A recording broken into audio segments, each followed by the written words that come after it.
Namo tassa bhagavato arahato samma sambuddhassa. Namo tassa bhagavato arahato samma sambuddhassa. Namo tassa bhagavato arahato samma sambuddhassa. Buddhang dhammang sanghang namassami.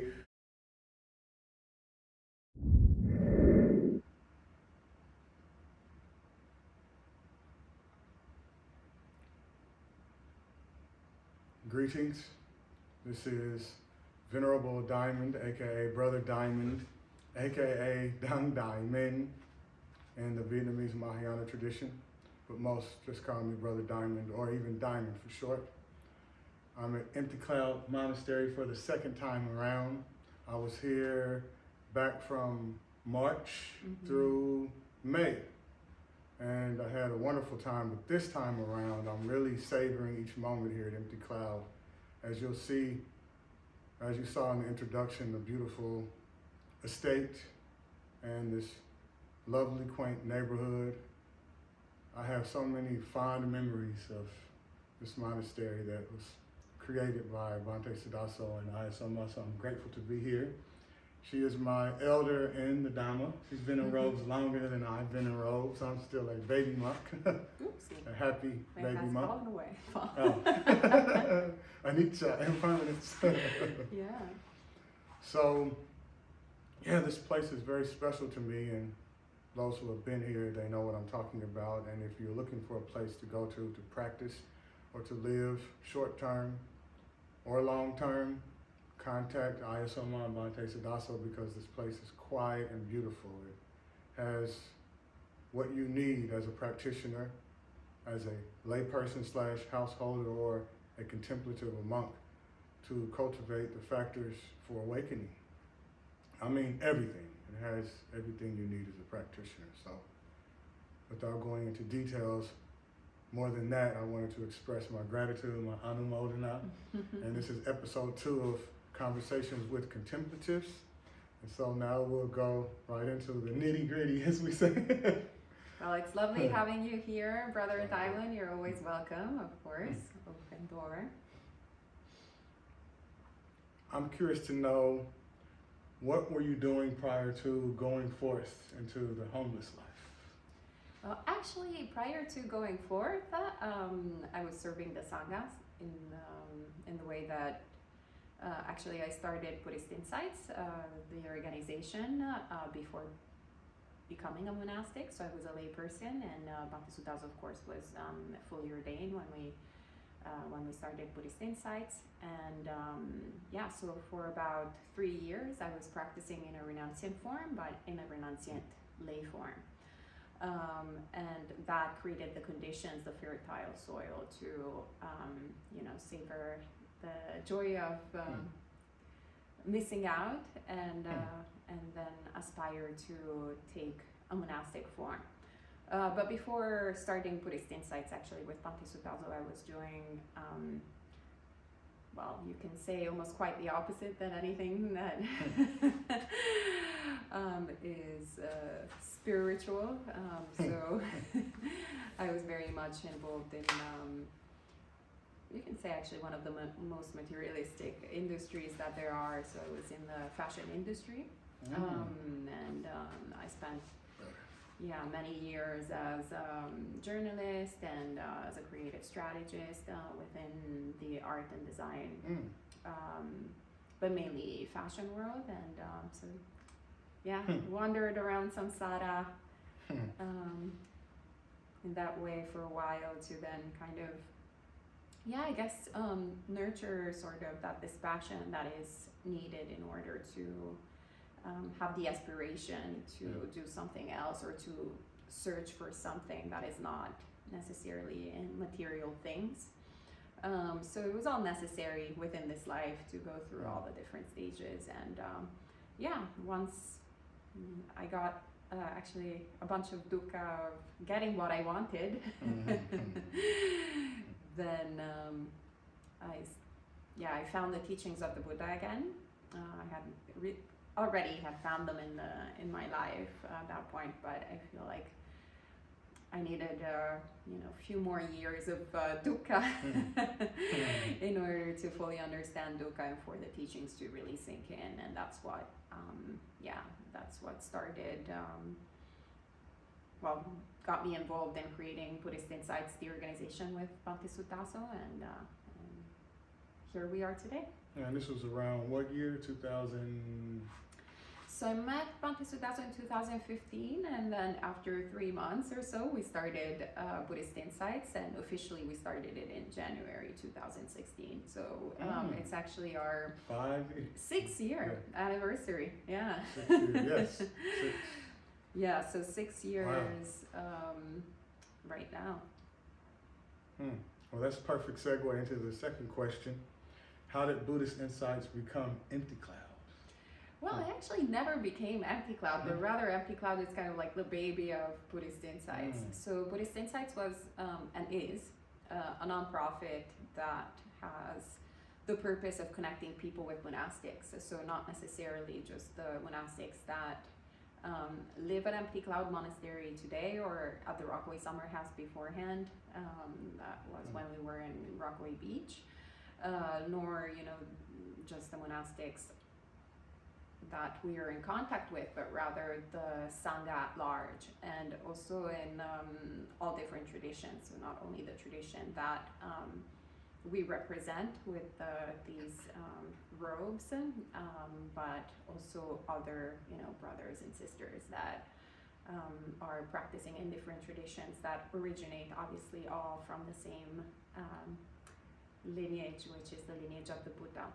So that's the purpose, is to facilitate that process, because when I was a layperson, essentially I realized it was very difficult to understand when one is new to the path, as someone who's not born Buddhist, in a Buddhist culture, in a Buddhist family, and is interested in the Dhamma.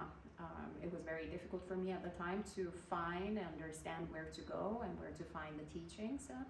So there's lots of different things that have the label Buddhism, but sometimes in the West they can be mixed with other disciplines, like psychology obviously, but also different types of Eastern spirituality, New Age concepts and whatnot, which is all well and good if people are into those things, but if someone is only interested in authentic teachings from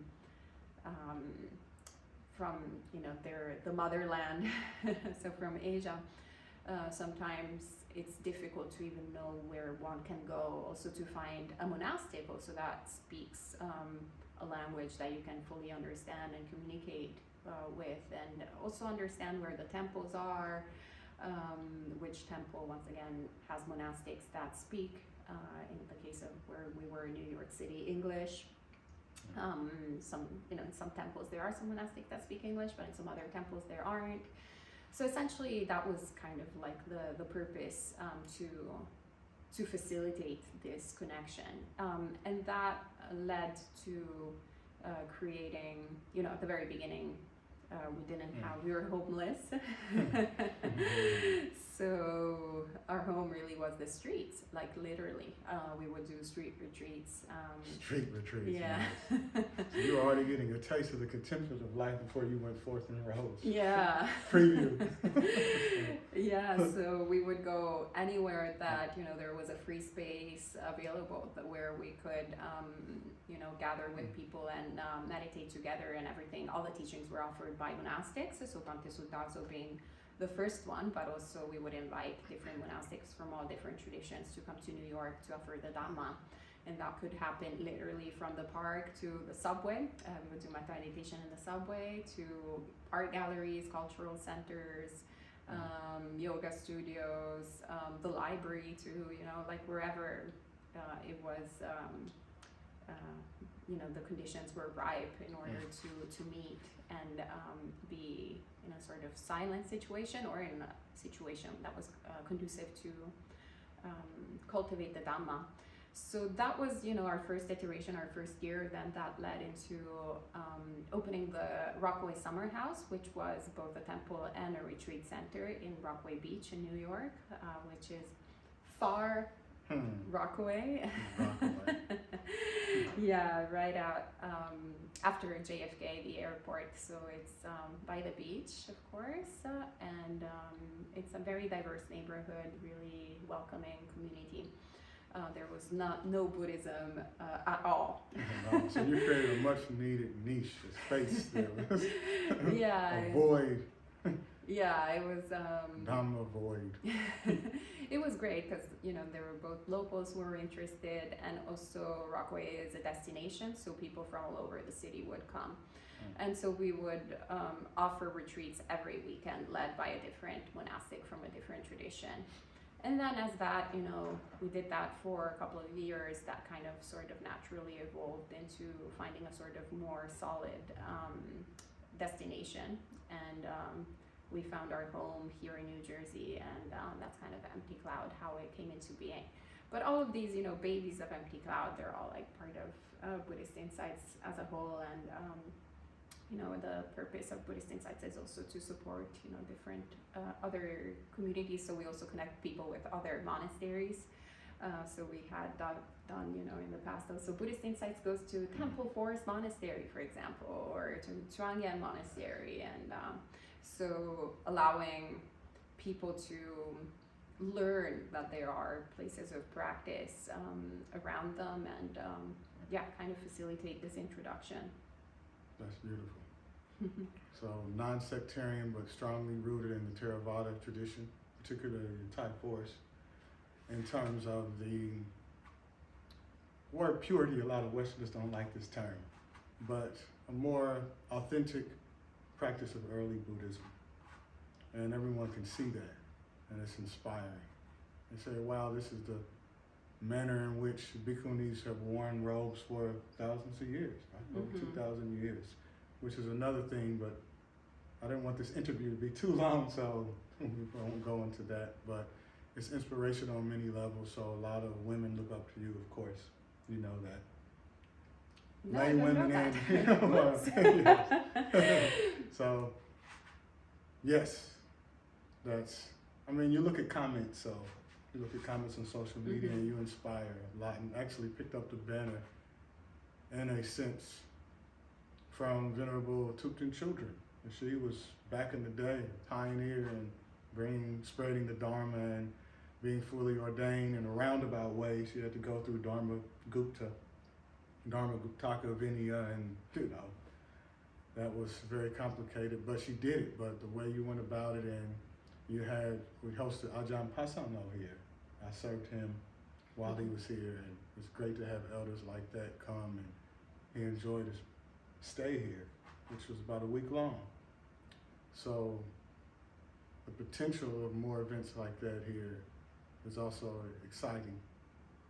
Yeah, well, we're very lucky, I have to say, to have so many different elders that since the very beginning of the organization have come to share the Dhamma in New York with all the different lay friends, obviously, that are interested in the Dhamma, and also obviously with the resident Sangha. So we're very blessed to have that. But the purpose, of the practice that we do, the focus is definitely on the teachings of the Buddha. So we're not sectarian, but at the same time, we also appreciate every sort of flavor that is in accordance with the teachings of the Buddha. So different iterations and perhaps later developments within Asian Buddhism. So there's obviously millenary tradition that comes from Asia, and so that's here our practice, our heart is very close to the motherland of the Buddha. So we look up to both bhikkhus and bhikkhunis that have been preserving these teachings for 2,500 years, and that created once again the conditions for us to be able to in America, as well as I'm originally from Italy, as well as in Italy, you know, to practice. So if it hadn't been for Asian immigrants, also lay people who, you know, created these communities here in the West, it wouldn't have been possible for us to even have that sort of entry point. And of course, sometimes, you know, in samsara, not everything is perfect. So there are sometimes a few complications or a few things that, due to historical reasons, have slightly changed from the time of the Buddha. But it's, yeah, you know, our practice here is to try and understand what is the work that needs to be done in accordance with Dhamma Vinaya. So there is the respect of, you know, 2,500 years of history and tradition, but there's also like a profound, you know, faith in the original teachings of the Buddha. So we try to balance out these two. And there has been incredible work that has been done by both Eastern and Western monastics that we look up to. So definitely Venerable Thupten Chodron has done an incredible amount of work and has created a beautiful monastery and great community here in the West. But there's also other, Bhikkhuni Kozuma, for example, she passed away recently. She was the first, if I remember correctly, the first contemporary Sri Lankan Bhikkhuni that was a scholar for many years, and then took Bhikkhuni ordination when the conditions were finally suitable to take that step, and has done incredible work both in terms of scholarly research as well as developing communities in Asia, so that now today we have thousands and thousands and thousands of bhikkhunis in Sri Lanka, thanks to, of course, other women as well, but also a lot to her and Ayya Kema, of course. And who is Bhikkhuni Tataloka? Ayya Tataloka, Yeah, of course, Tataloka, is yes. our elder here in the United States. And she has also, I look up to her a lot.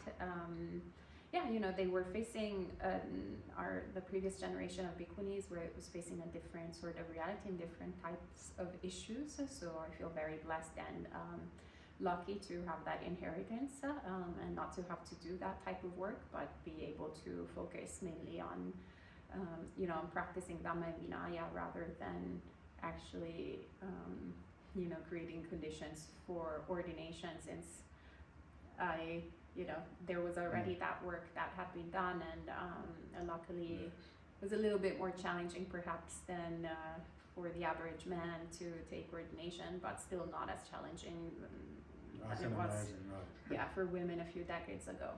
So yeah, we're not terribly concerned about, you know, the history per se, but rather we are, the concern that we have here at Empty Cloud is to focus on the present, and in the present there are incredibly good conditions for everyone to practice, and so we want to make sure that we can extend and share our resources with as many people as possible, whether they are male, female. Whoops, I really cannot use these. Yeah, they're short. Some people don't like the AirPods Pro Max because they say they're too short and they fall out easily. I have more than a year of experience with these than you, so it's okay. Clearly, I am very old. I'm sure the audio will be fine, don't worry. But this is a perfect time to segue into the last question. Yeah. What's your vision for Empty Cloud and Buddhist Insights going forward? Of course, yes, focus present moment, but in the present moment we have visions. Well, foresight. Yeah, well, we're now officially actually an international monastery. This past Vasa we had 5 monastics of different countries. 4 of them were Sri Lanka, right? That's one. One of them, yeah. So there was Bhante Sumitra, who is originally from Sri Lanka, and he's a Thera, yes, he's 40 Vasa Thera. And then, of course, Pante Sudazo, who's American. And then we had Ayya Milanyani, who's a bhikkhuni from Germany, and myself from Italy. And then we had Ayya Soma, who's a Cambodian bhikkhuni. And then there were visiting monastics here and there from also Cambodia and Thailand. So that kind of created the conditions for seeing essentially, it's both the present, but definitely the future, to shape the future of the community, and take advantage of actually one of the most beautiful aspects of the United States of America, which is one of the reasons why I decided to move in this country, which is the fact that it's a melting pot and a very multicultural place, and there's lots of incredible diversity that is very rare to find, especially in a place like New York, or we're not in New York, we're right outside of New York, but this area is kind of the extension of New York City. Very much so. Yeah. So there are people that come from all different walks of life, different countries, different heritages, different cuisines, different ways of speaking. That's a delicious stew. Yeah. Gumbo. In the South they call it gumbo. Yeah, so being an immigrant myself, I quite like being surrounded by other people who have a different, different outlook on life, and so it can be a great opportunity where to dispel delusion, actually. We talk a lot about dispelling greed and dispelling hatred in Buddhism, but a lot of our delusion actually is very interconnected, at least this is my point of view, in our culture. And when you are, when I was in Italy for 2 months, and in those 2 months I had a lot less difficulties than I usually have here in the United States. Everybody, for example, understood clearly what I was saying. There was never like a misunderstanding. We were always on the same page in one shape or form, or there were disagreements, obviously, but it was also clear when we were having a disagreement because we were communicating in the same way. But as soon as you get different cultures to interact, we come to the table with our assumptions of how, like what, like for example, a person who is aggressive looks like, or who is, stereotypes about Italian Americans. So, right. Yeah, there are stereotypes, but also ideas of what, a particular emotion looks like, or what a behavior means. And so when we have a lot of people from different countries, then that means we start seeing different nuances of even what kind of generosity manifests, like both from the actions and also like from our facial expressions, or kindness, or directness, or what is appropriate in one culture is not appropriate in the other one, and so forth. So it's great opportunity to dispel delusion and kind of see, well, what is actually the Dhamma in that respect, and how can we all practice in communal harmony and in accordance, once again, with So Dhamma dispelling delusion here. That's the Mhm. vision. Continue Yes. to dispel delusion. Practically through the harmonious atmosphere you've created. I'm welcome here. You see that a baby monk from the Mahayana tradition. They treat me with respect. I eat out of the alms bowl here, and I've had a wonderful almost 2 weeks. Time is flowing too quickly, to be honest, because I feel myself already becoming attached, truth be told. That's part of the practice. Recognizing and being honest with myself, I have already seen attachment grow in the mind. There's a Buddha image everywhere you walk around here, so practically you walk Buddha here, Buddha there, Bodhisattva there, like wow, it's encouraging. And aesthetically, it's just beautiful. If you like estates, and you're into that as well. So all around, Empty Cloud is a special place, and with about 48 hours or so left, I'm savoring each moment, and I'm happy. Thank you, Ayyā Somā, for sharing your time with me and us in this episode 2 of Conversations with Contemplatives. This is Brother Diamond, aka Tai Dung Dai Min, aka lots of names. What matters is I'm a practitioner and I'm serious about awakening and living authentically and sharing the joy, the Dhamma Sukha, as you mentioned last night, with everyone who's open to that. So, sadhu, sadhu.